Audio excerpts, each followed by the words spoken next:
గంజాయి స్మగ్లర్ల కంటే మావోయిస్టులే బెటర్. ఈ మాట నేను అనట్లే, మన రాష్ట్ర తెలంగాణ డీజీపీ సివి ఆనంద్ గారు నిన్న ఖమ్మంలో పెట్టిన ఒక ప్రెస్ మీట్లో చెప్పారు. సో ఈ మాట యాక్చువల్గా చాలామందికి ఆశ్చర్యంగా అనిపించింది. ఎందుకంటే ఆయన పొగిడేది ఎవరిని? మావోయిస్టులను. మొన్నటి వరకు వీళ్ళు ఎన్కౌంటర్లు చేసిన మావోయిస్టులను పొగడడం మీద అది కొంచెం వైరల్ అయిపోయింది న్యూస్ వచ్చేసి. సో ఆయన చెప్పింది కూడా వాస్తవమే.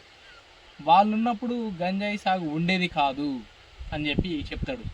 సో ఎందుకు అంటే వాళ్ళు ఉన్నప్పుడు ఆ సాగు చేసే వాళ్ళ తాట తీసేవారు. కాకపోతే ఇప్పుడు వాళ్ళు లేరు కాబట్టి అదంతా అడవి ప్రాంతం. ఎవరికి నచ్చింది వాడు వేస్తాడు, అమ్ముతాడు.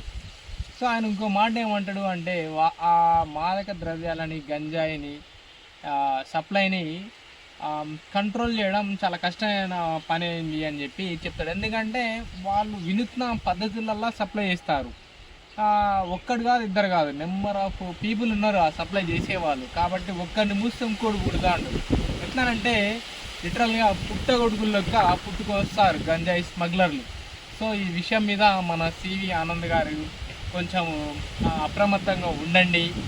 గంజాయి సాగు చేసే వాళ్ళకి సంబంధించి ఏమన్నా ఇన్ఫర్మేషన్ ఉంటే తెలియజేయండి అని చెప్పి చెప్తారు. ఎందుకంటే గంజాయికి అలవాటు పడితే ఆ కుటుంబాలు నాశనం అయిపోతాయి.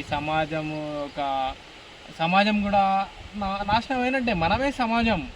సో ఆ మాట అంటారు. సో దాని విషయంలో కొంచెం అలర్ట్గా ఉండండి. దానికి సంబంధించి ఏ విషయమైనా పోలీసులకు ఇన్ఫర్మేషన్ ఇవ్వండి, సహకరించండి వాళ్ళకి.